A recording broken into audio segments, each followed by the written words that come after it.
Hello guys, good morning. This is Maggie Raj here, and now I am going to get discuss about the prism. Okay, so for the class 10th students, what is prism? So it is a transparent glass medium whose two surfaces are refracting surfaces, just like this and this. So this is a refracting surface, and this is also a refracting surface. Okay, so it is a transparent glass medium which contains two refracting surface and includes these refracting surface an angle formed that is known as prism angle. This is known as prism angle. So a transparent glass medium enclosed by two refracting surfaces is called prism. Okay, so a transparent glass medium which enclosed by two refracting surfaces is called prism, and the angles such as formed between the two refracting surfaces is known as prism angle. Okay, so now let me discuss what will happen through this prism. So according to this, first of all, what is spectrum? Spectrum means dispersion through the prism. Okay, so this is the dispersion. So let me discuss here. This is a prism, and whenever any ray of light, means white ray of light, white ray of light falls on this prism, then it splits into the 7 colors, 7 rays, just like this, in this way.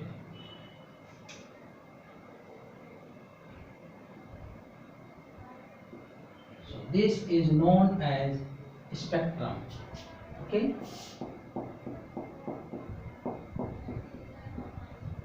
so it is known as spectrum.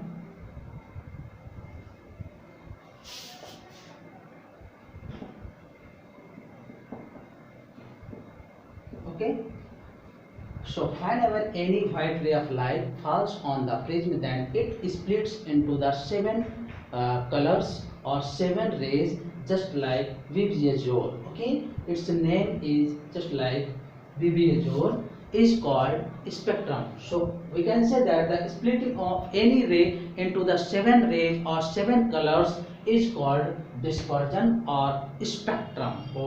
And what is spectrum? So this is the combination of 7 colors like this. VV-Azure, VV-Azure, YGOR, and we know that this mean color is, हमें यहाँ पर learn करने में easy रहता है VIVGOR, VIVGYOR, but you know green color is not a mean color. Mean color is yellow, so we can write this VV-Azure. Okay, just remember this. आप learn करने के लिए VIVGOR ध्यान रख सकते हैं, VIVGOR.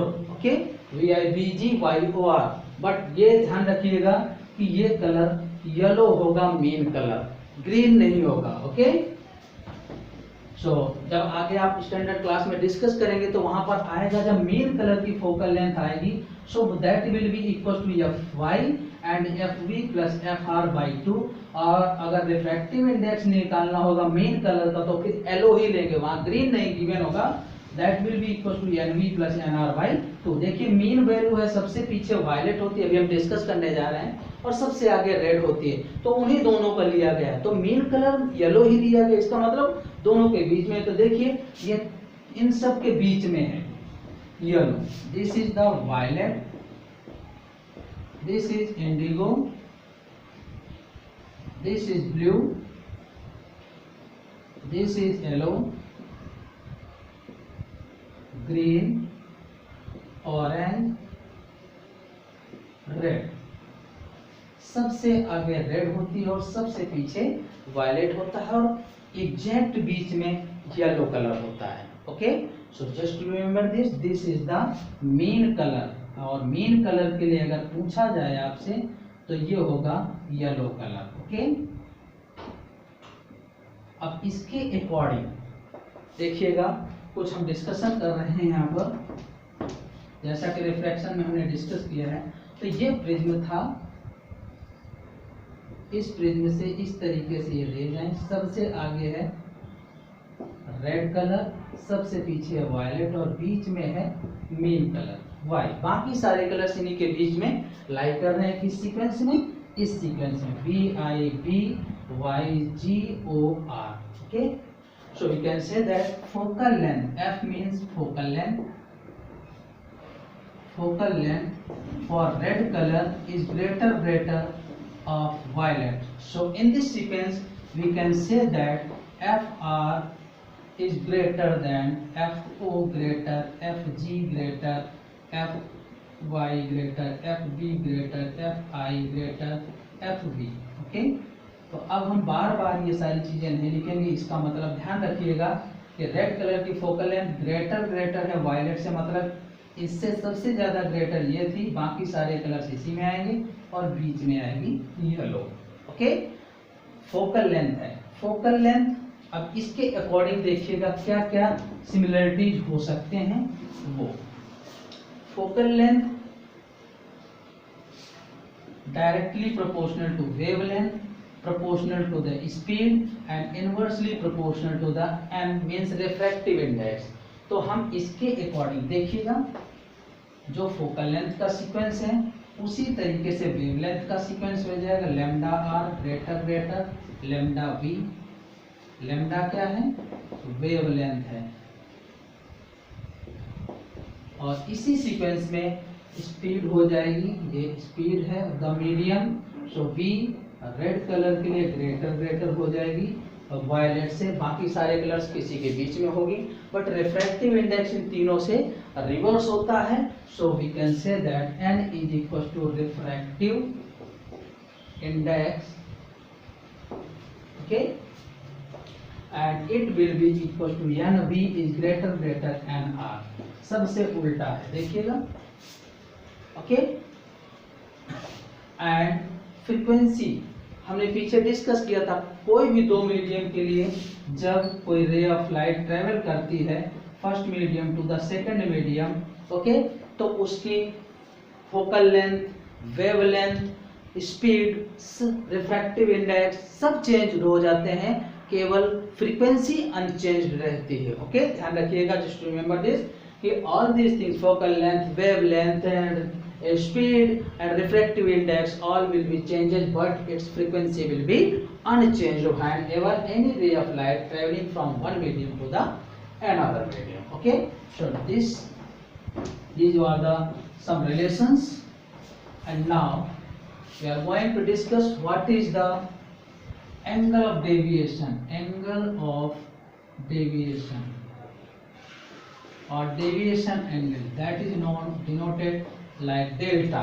okay, so it is the angle which obtained to increasing,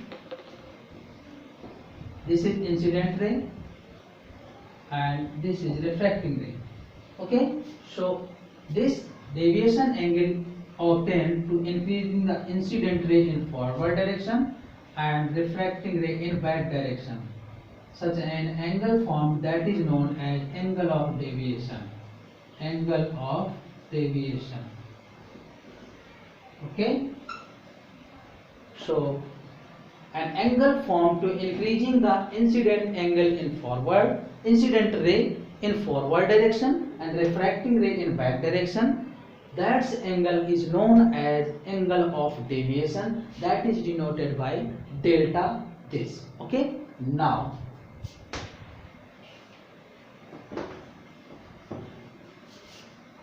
angular dispersion,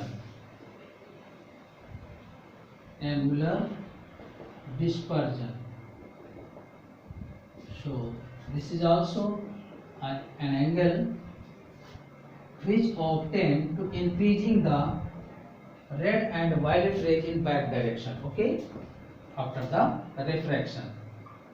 So let me discuss here. It is split into several colors. Red in this is red and this is violet. बाकी सारे colours इसी के बीच में लाई करेंगे. अब हम यहाँ पर सिर्फ रेड और वायलेट या मैक्सिमम ज़्यादा से ज़्यादा येलो कलर्स को भी शो करेंगे बस.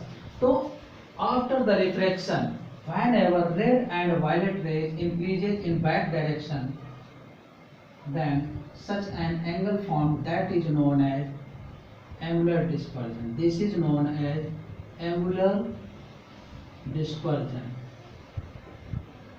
Okay.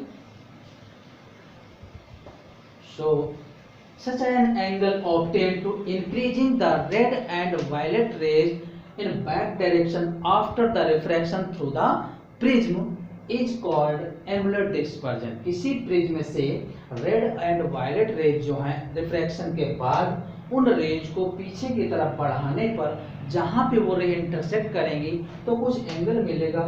That angle is equal to angular dispersion and its value will be theta equal to delta V minus delta R. देखिएगा अगर हम इसको और इंक्रीज कर दें ऐसे इस तरीके से तो वायलेट रेज वाला जो एंगल होगा ये डेल्टा वी होगा और रेड वाला जो एंगल होगा ये डेल्टा आर होगा. तो इन दोनों के गैप का ही ये वैल्यू है theta. So theta we can write this delta V minus delta R. Okay. And finally what is dispersive power? So dispersive power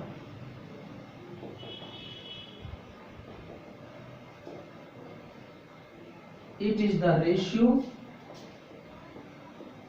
of angular dispersion and mean deviation angle is called dispersive power. So we can say that the ratio of angular dispersion, this is angular dispersion,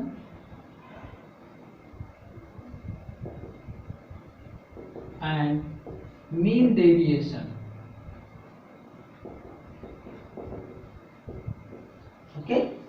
So we can say that the ratio of angular dispersion and mean deviation angle is called dispersive power, where theta equals to delta v minus delta.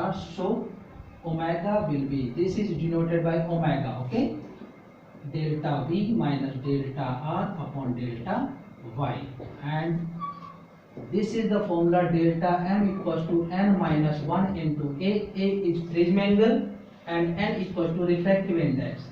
Refractive index and a equals to prism angle. So according to this, whenever we will solve, the delta v equals to nv minus 1 into a, delta r equals to nr minus 1 into a, delta y equals to ny minus 1 into a. So all this value whenever we will put here, so this is equals to nv minus nr upon ny minus 1.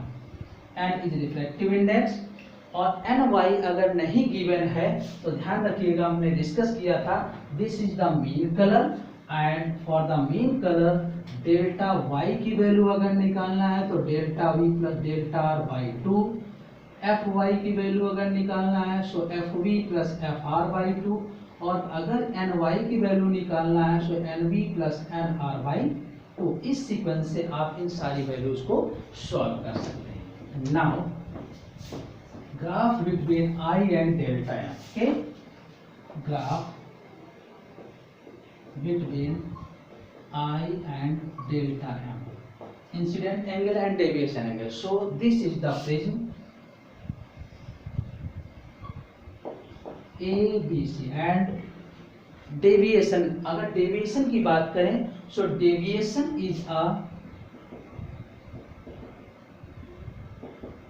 modulus value function. Modulus value function, or it means it is an unique value or an unique value function.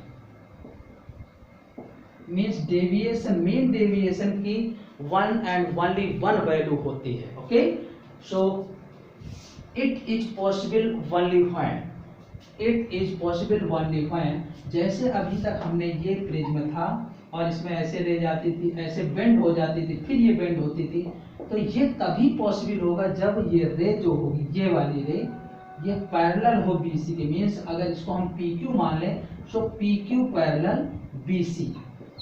Okay, ये अगर इस पर normal है, ये इस पर normal है, तो ये रे इस तरीके से जाकर ऐसे निकल जाएगी और यहाँ से आएगा तो उसी ट्रैक पर वापस आ जाएगा। ऐसी सिचुएशन होगी, then it is possible than deviation is a single value function, unique value function. और ये हमें पहले से कंफर्म है कि deviation is a unique value function.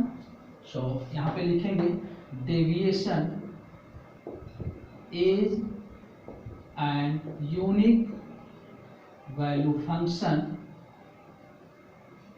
means it has one and only one। मतलब इसका ये हुआ कि एक और केवल एक ही, one and only one value, and it is possible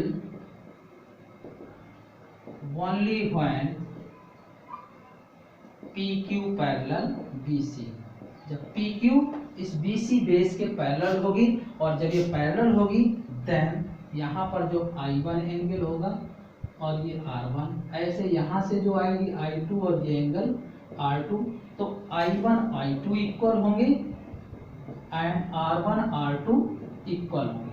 ध्यान रखिएगा, ये होगा। तो इसका ग्राफ जो आएगा वो ऐसा आता है। ऐसी सिचुएशन पर जब ग्राफ ड्रा करते हैं तो आई और डेल्टा का कर्व का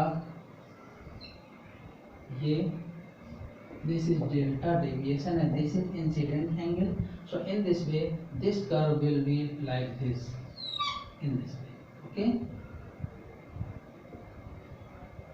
and this will be a minimum value of deviation. ये सबसे कम वैल्यू है, इसीलिए इसको हम डेल्टा मिनिमम बोलते हैं। और ऐसी सिचुएशन पर यहाँ जो इंसिडेंट की वैल्यू है I1 equal to I2 equal to I, and इस पर R1 और R2 की भी वैल्यू इक्वल हो जाएगी। तो ऐसा करो I और डेल्टा के बीच में आएगा। क्लियर?